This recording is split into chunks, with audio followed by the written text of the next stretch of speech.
Good afternoon, good afternoon, good afternoon, everyone. Welcome to the final front load of the day, thank fucking God. And to another episode of Spilling Tea. I'm your host, Tiffany Daniels. We're going back to that horrible world known as the JRC. But before we do the usual disclaimers, and probably some more babble, because me, right? This is what happens when most of your friends now live out of state, lucky bastards. We've ranted about how horrendously the drag queen community is being treated out here.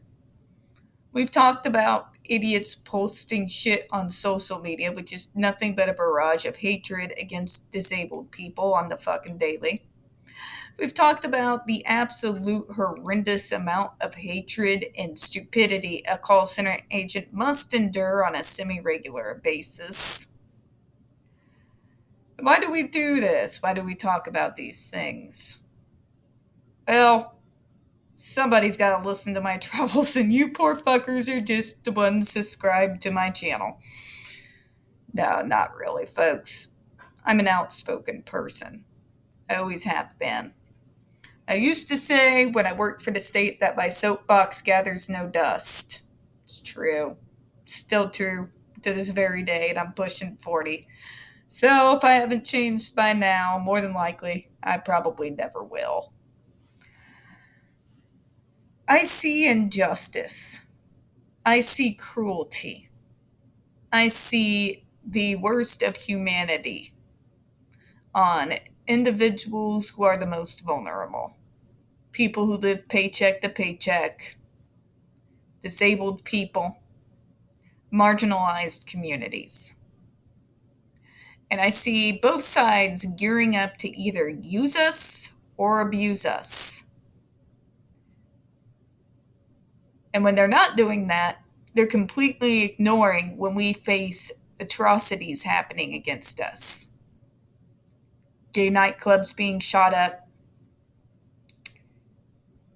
people consistently dragging the queens and the trans communities on a semi-regular basis, people saying fucking nothing while disabled people and people with mental health issues are being abused and tortured and having basically the equivalent of war crimes being carried out against us every single day. And still the media says fucking nothing. And we've been trying to get them to realize that the JRC hasn't just gone away for more than a decade.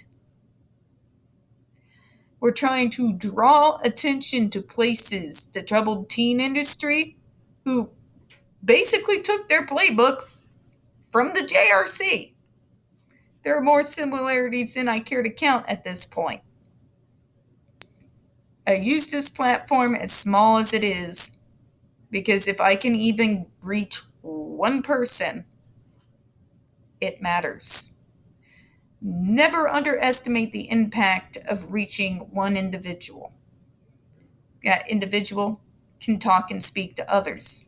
Then they can go forth and talk to others. Even a small platform can bring about great change just by the individuals to whom they are speaking, taking that knowledge and spreading it to others. Two things you must never underestimate: the power of the small and the power of stupid people in large groups. Now to the disclaimers.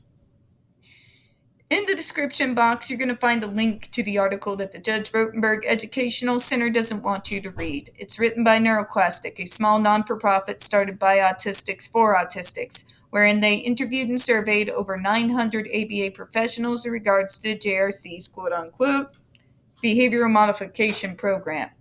Matter of fact, the JRC doesn't want you to read this article so much, they have threatened NeuroClastic with a defamation lawsuit if they did not remove it from the website.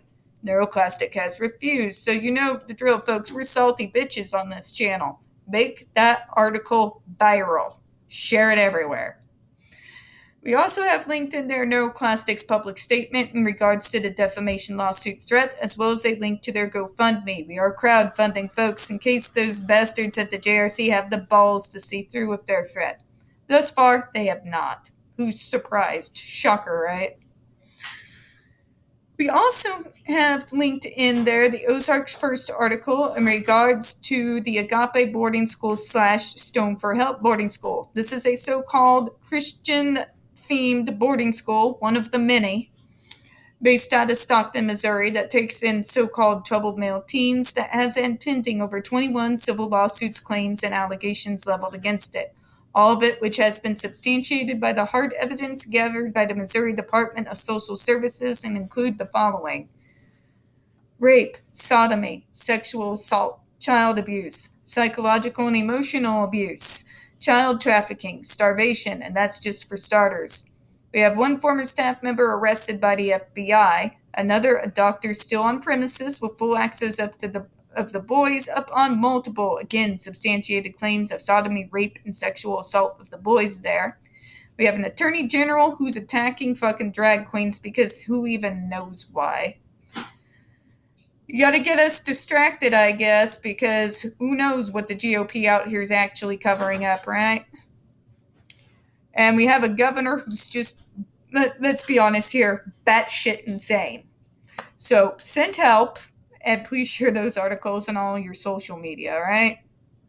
Got the other pertinent links to the Stop the Shocks campaign as well, including Autistic Hoya's massive archive on the subject, Jennifer Masemba's behavioral sheet of shockable offenses, a clip out of the 7-hour ordeal undergone by Andre McCollins back in 2002. Trigger warning, folks, when you watch that video, it is the stuff of nightmares. It is pure, unadulterated nightmare fuel.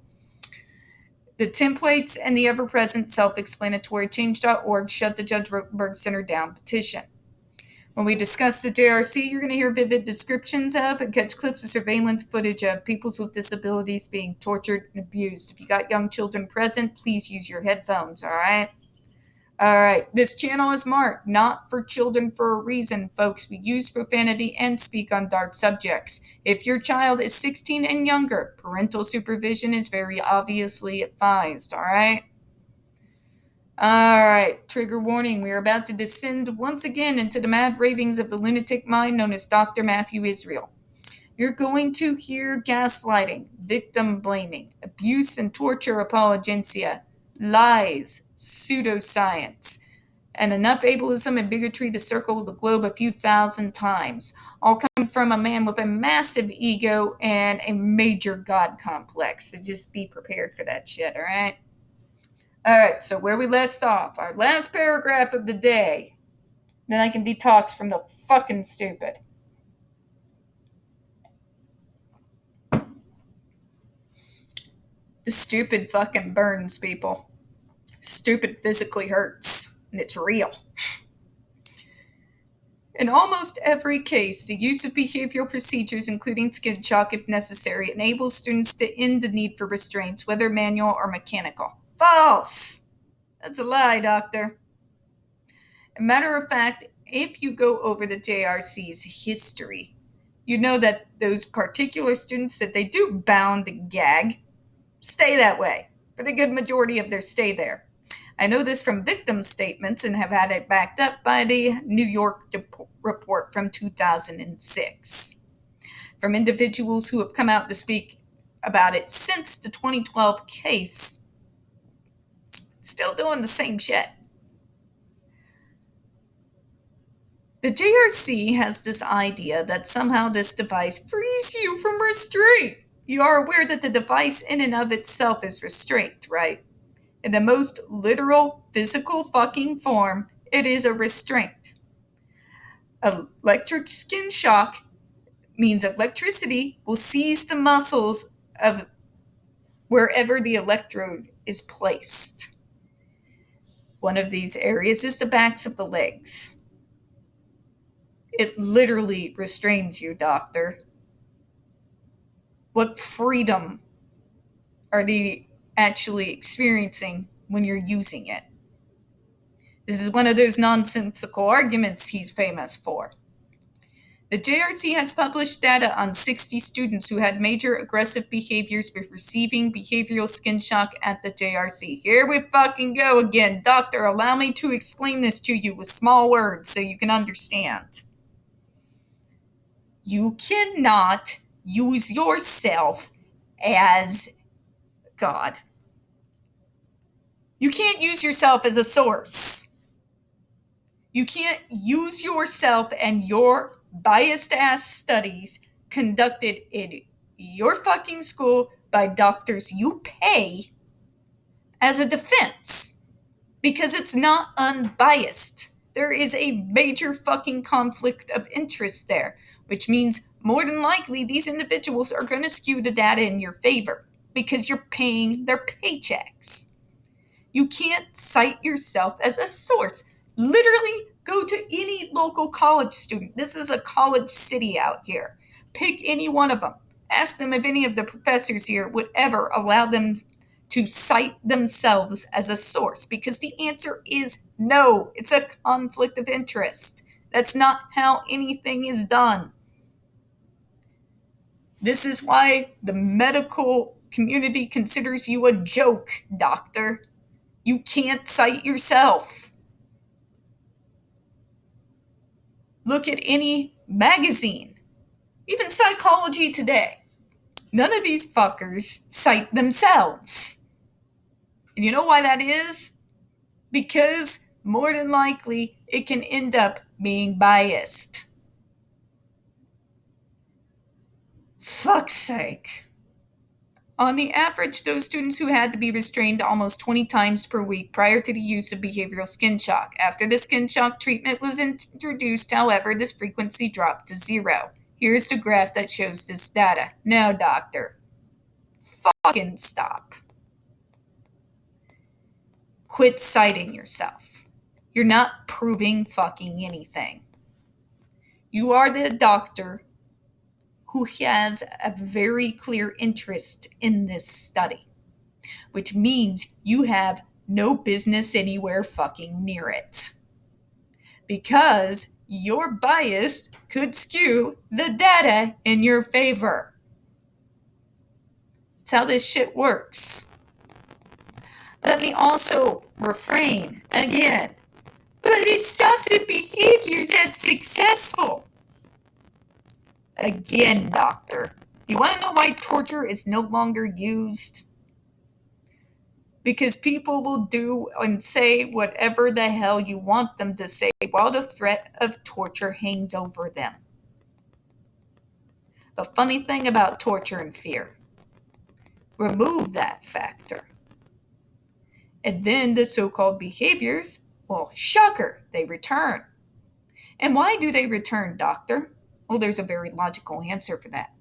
Because the underlying issue that was causing the behaviors remains undealt with. It's literally the equivalent of, I don't know, when you're trying to do a surgery and you finished up, you, instead of like sewing the areas up, you use a Band-Aid. You're using a Band-Aid over a surgical wound, doctor. That's literally this equivalent here. But they almost never have to be restrained. First off, doctor, they're still being restrained. If they have that device on them, they are still being restrained. That is not being free from restraint.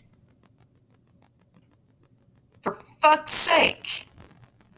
If you literally have a device on you that anyone can use to torture you, that will seize up your fucking muscles that you use to move, that's restraint. Okay?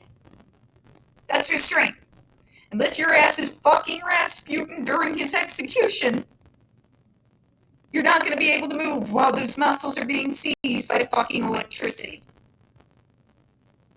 It's literal definition of restraint. That is not free from restraint. Okay, Karen? Dr. Karen. I'm going to start calling him Dr. fucking Karen. And also, again, doctor, this is 6 times now. fucking 6 goddamn times you cited yourself as a source. Nobody in their right mind who works in the medical field does this shit. See, doctor, when my mom was in her 40s, when she went back to school, as still being part of healthcare, mind you, when she did her papers, she never cited herself as a source. Because you can't. Because you will automatically, even if you're not trying to, skew the data to your already preconceived hypothesis. It's not how science works. It's not how medical science works. Not even in the realm of psychology or psychiatry. Or neurology, for that fucking matter. You don't cite yourself.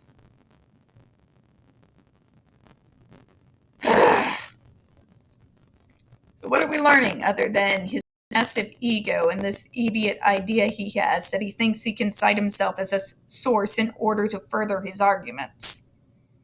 You have a stake in the game. You've got a dog in the fight. Which means any kind of studies that you conduct are automatically going to be skewed to your favor. And even Simi, halfway decent doctor, would realize this. It would bring in scientists and doctors from other fields of medicine to whom he does not have any control over, from outside states, different institutions, and different hospitals. Dr. Israel, who chooses his team, does it within his own psychotic bubble of doctors, who already aid and abet him at every fucking turn. That means your data results, doctor, are only good for fucking toilet paper. We're going to go ahead and close on that. We don't get very many views on this channel. The few that we do tend to get removed from time to time. So please don't forget to hit the like button, hit subscribe, and don't forget to hit the comments. I do appreciate your time. And as always, we here at Spilling Tea hope you have a good one. I'm going to go fucking binge on Foamy. Bye-bye, everyone. Oh, by the way, while I'm closing out, without saying, go watch Ill Will Chris. Go watch it right now. They're on YouTube. You'll thank me later.